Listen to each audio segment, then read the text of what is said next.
Wapendwa, naomba mnisaidie kitu kimoja. Bado kinanipa ukakasi zaidi ya mwendo kasi.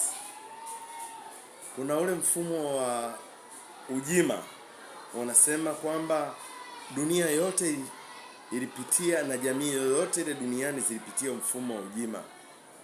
Sasa tunapokuja kwenye kipengele inasema kwamba ilikuwa kama ni gari letu, nyumba yetu, shamba letu, redio ile kwa inaitwa redio yetu. Kwa hapa Tanzania nasema redio ya kijiji, baiskeli ya kijiji, kila kitu yani kilikuwa ni chetu wote kwa pamoja. Amna mtu anayesema cha kwangu. Sasa mimi mwenzenu napata wasiwasi pale kwenye mke.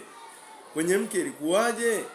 Tukutane kwenye comment hapo tujue jamani, kwenye swala la mke ilikuwaje? Yaani hapo mimi napata kizungumkuti hatari.